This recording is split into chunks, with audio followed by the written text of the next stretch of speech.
Hey, what's going on, guys? This is TapMock99 over at Mortal Kombat Online. Here with me is Shaun Himmerick from NetherRealm Studios. Shaun, thank you for being with us. Thanks for having me. Your memory is awesome. Dude, this was a great event. It was just so over the top, so well done. What was your favorite part of the night? Favorite part? That's not what I was expecting you to ask. Let's see. My favorite part. I have dumb favorite parts because I enjoy doing the commentary, even though Derek talked the entire time.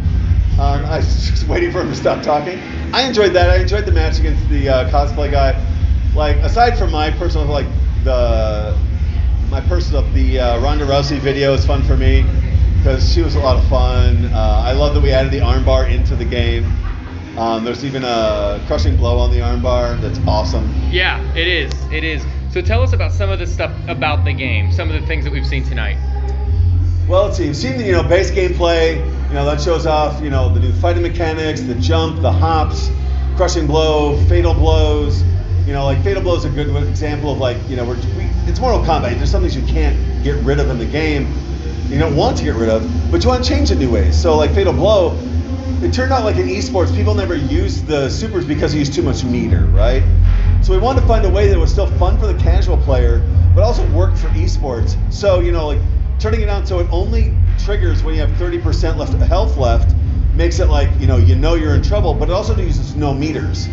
So you can trigger it into your smart bomb that can still be blocked, but it doesn't burn your chance to use it. And you can only use it once per game, so do I use it in round 1, round 2? Do I save it for 3?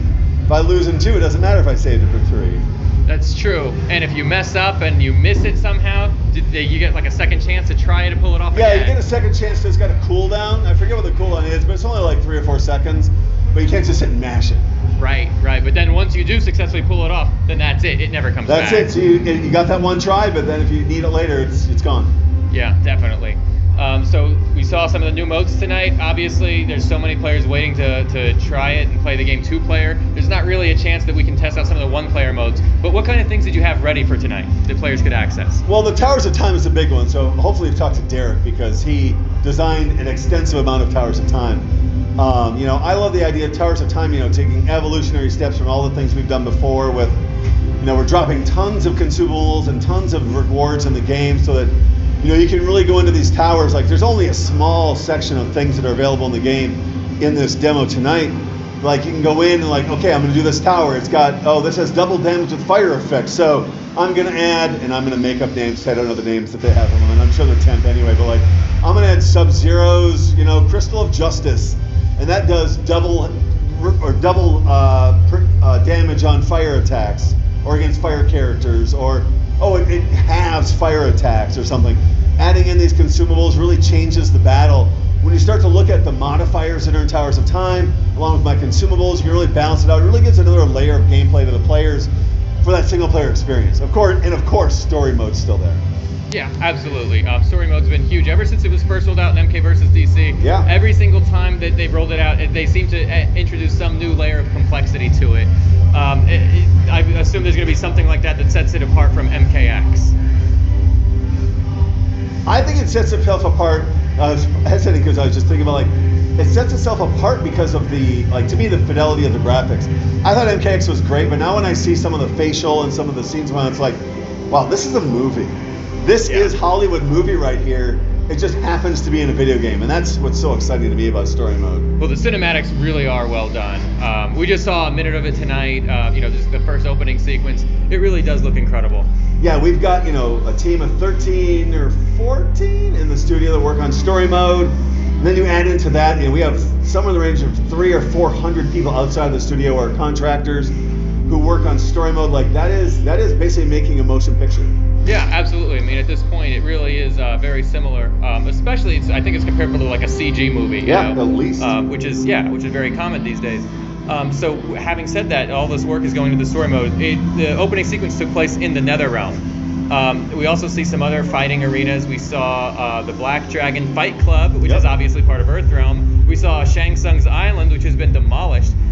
Is story mode going to explain what happened to Shang Tsung's Island to make it the way it is?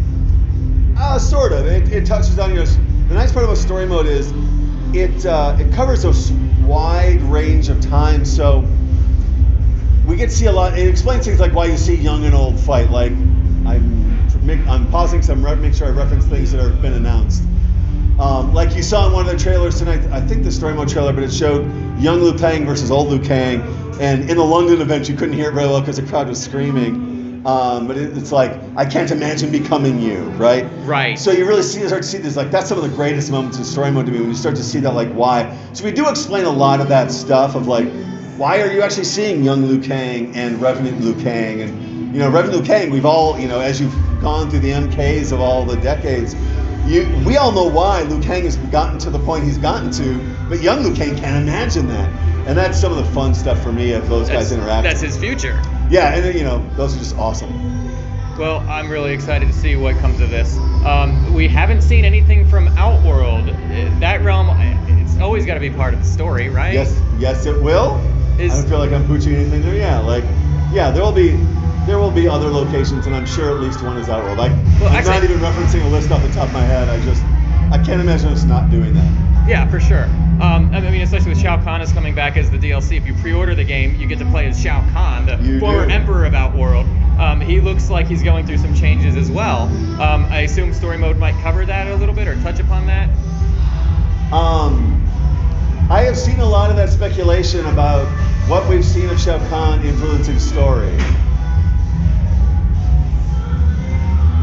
Story is very exciting. I guess I'm going to say that's part of story I can't talk about. Right. That's a part of the story mode, but he can't talk about.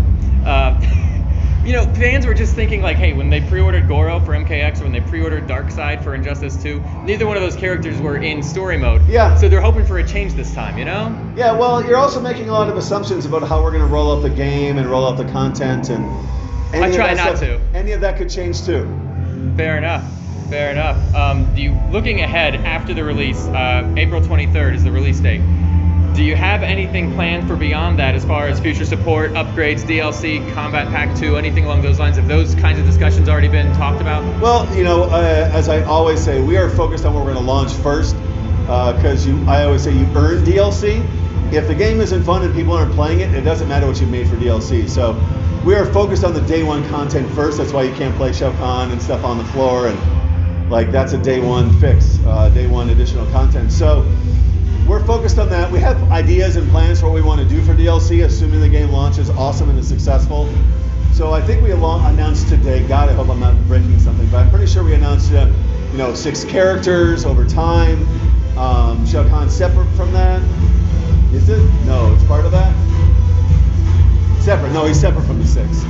A lot of content that comes with those. So you're going to see some of the things you've seen before, and you're going to see some things you've never seen before. Yeah, for sure. Well, I really appreciate that answer. We're very, we've done a lot of things we're going to do that were successful again, and we're very excited to try some different things. There's a couple ideas that Ed had. I don't mind saying this. Ed had an idea. I was like, oh my God, no, that's an awesome idea, but we cannot possibly pull that off, and we're probably going to try and do that. Wow. All right. Well, when that happens, please let's circle back to this discussion and tell us what you were talking about. So I totally will. I think that's the mode. When we announce it, I think it'll be obvious. So they're doing what? Oh my God, that's so much content. Fans are just itching for every detail they can get. They want to know as much as we can. You can only tell us so much. We're trying to tell you guys as much as we can, but obviously with Mark, we have a plan to roll this information out because we want to keep people enticed and excited all the way up to launch. Well, look, from an art perspective, from a story perspective, from a gameplay perspective, we love everything we've seen tonight. I have a question about the direction of the art. So when you show different realms, right? I haven't seen anybody go through a portal yet, and that used to be a big part, especially in Shaolin Monks, going through the portals. Yeah, portals were all the rage in Monks. Are we going to see scenes like that where they go through portals? It was kind of like an adventure. Every time you went through one, it was like, whoa! I can't imagine there won't be portals in this game. I'm not referencing something I can think of. I just can't imagine we don't, because it is how we get between realms. So I'll just assume that there is. Right. I was just thinking, when you asked that, I thought you were going to go somewhere else. I was thinking about, the game looks good now, but we're watching it here now on the floor, we're playing on just regular Xboxes. It even looks so much better on Xbox One X. The step up to the X1X and the Pro It's such a big step. It's awesome. Because this is the first time we've heard that tonight, so I'm really glad you mentioned that. Oh, it's even better. Yeah. So if gamers haven't purchased one of the current generation consoles, Xbox One X would be how you get the most of MK11. I mean, gameplay's the same. Obviously, we don't change the gameplay for anything, but it looks better. Like, we were capturing footage for one of the trailers, and Greenberg, one of our rendering guys, was like, hey, that footage isn't from a Pro or an X. Come on. Oh, so he has a sharp eye. Yeah, he totally has a sharp eye. So we had to re-grab the footage because John noticed like it hadn't been grabbed from the Pro or the X1. How do we say that? Xbox One X. One X. Jinx, yeah. A lot of fans have another question about Outworld. People are just dying to know, are they going to see some of the classic stages, and are they going to be purple when they do show them? Well, there will always be classic stages. I actually feel like I saw some of that discussion. We never didn't have it purple. We just tried to go a little more moody, I think, with the last one. I'll say this. Our rendering guys, the lighting is we have better lighting tools than ever in this game. And I think what we're able to do is better this game than our last game, so I think everybody's going to be happy. So speaking of some of the tools used, we noticed that a lot of stuff, we heard tonight from some of the people that they're using like face scan, and they're actually having real faces placed in the game, kind of like the way the original games were made, where you had live actors, in a way, like a 3D modern version of that. Are there any other new tools that you can talk about that were used? Unity, Maya? So many new tools. I mean, we don't touch Unity. Okay. Maya Max is stuff we've kind of used all along. That's not really new. The newest stuff is really along the facial pipeline. God, I'm not going to remember the name of the tool. There's something the environment guys use to scan materials, so that it's not like they're not trying to hand do what canvas looks like by hand. They can set down. They have this top-down camera. They set something down. I'm really describing this horribly. They take pictures of textures. They run like the example was we were actually prototyping with Ninja Turtles and Injustice 2. So when you see them throw the pizza, it looks super real because they actually took a picture of a pizza. Oh, okay. They actually scanned pizza to get that texture and look. Because that was so late in Injustice 2, we were prototyping MK11 at the time, so they were using those tools at the time as experimentation. They're like, yeah, this works, we're going to do that. So the textures, everything looks so real that we're scanning so much. Textures, faces, the facial animation, it's pretty elaborate. All right, now this is a very important question. Oh, okay. What pizza restaurant did that pizza come from? I don't know. No, you'd have to ask the environment guys. Yeah, we want to start guessing. I don't know. I guess I would guess Lou Malnati's, but I don't know. Well, one thing we loved about the Injustice was the Easter eggs, the references to Mortal Kombat. The LK4J4 was part of Cyborg's thing. The Finish Him was part of the movie theater. Yep. I think Shinnok's amulet was seen in the background of Metropolis. Like all kinds of craziness.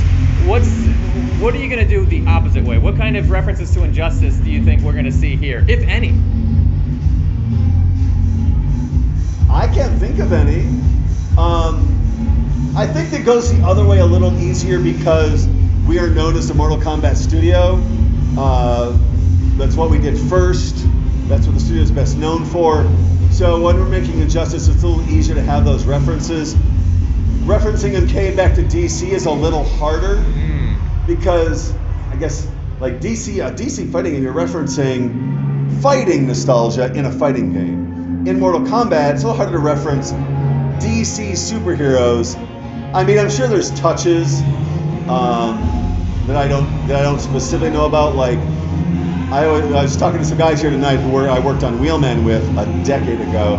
There were tons of Mortal Kombat references in that because I obviously came from the MK team. And we were talking about the license plate that says Mortal Kombat abbreviated in that game, and there's tons of that. There's like X-rays and fatalities are clearly like part of that game. I can't think of any. I think it's just easier to do the other way. That makes sense. Well, one thing that Injustice 2 did reference quite heavily in parts, especially with the Mortal Kombat characters making cameos, was Mortal Kombat versus DC, and there were clear name drop Dark Khan. Maybe something like that is in store for this game. Well, this game's going to obviously always reference back to all of our old stuff. We love the reference. Because we love the lore. We love the IP. It's always going to reference back to everything we've done. Obviously, Ed's been around since MK1, so Ed loves those references. You're always going to see that kind of stuff. All right, another question, this one from an art perspective. We've seen it in Injustice where they have a character like Batman and you can play as the DC animated version of Batman. Mortal Kombat has had an animated cartoon. They've had movies. Can you drop a theatrical Scorpion or a theatrical Raiden, like a Christopher Lambert style in the game? We certainly could. We certainly could if we wanted to. Well, is that something that's been discussed at all or started on in any way? Can you confirm or deny that? I am not going to confirm or deny that. That is something we could do. It's a nice idea. Yeah, I'm going to leave it at that. Okay, fair enough. Well, maybe we've given you some new ideas. Maybe not. Maybe you guys have already been on top of all this. There's some really fun stuff coming with I think it's the first DLC character. That's obviously that's all still in the idea phase, but there's some really fun stuff coming with that. Yeah. There's some we haven't even announced that mode. Yeah, never mind. Yeah. Don't let it accidentally slip out or anything. I was close. Oh. We can edit anything out if you need. Nope, I haven't screwed anything up yet. Good. Well, are there any other game modes that you can talk about that haven't been shown yet? Anything that's maybe been publicly revealed elsewhere? I think just the Towers of Time is the big one we're announcing with this. It's a big event, so we're focusing on the main gameplay to get the main, the change we made to the combat, the main features of that, customization, and Towers of Time. There's more coming, as there always is for us, with a lot of different things. Online's going to have some more stuff than it had before. I'm really excited about that. There's things we haven't even announced as far as modes. Even if you've talked to Derek, I'm sure you've covered it, but Towers of Time has got so much more depth than we've ever had. Wow. With the modifiers, with the consumables, with the adding fight stuff, being able to focus on characters and character towers. It's going to be a lot of cool stuff there. Yeah, well, what we saw so far was great, and we look forward to finding out more. Is there any other final words about Mortal Kombat 11 that you want to close off with? The quote I'm referencing now is Joe Berger said this in one of our interviews, this game has a ton of content. What you saw in this build, with as far as gear and skins and consumables, it's just the tip of the iceberg. There's so much content in this game. I think fans are going to be really excited.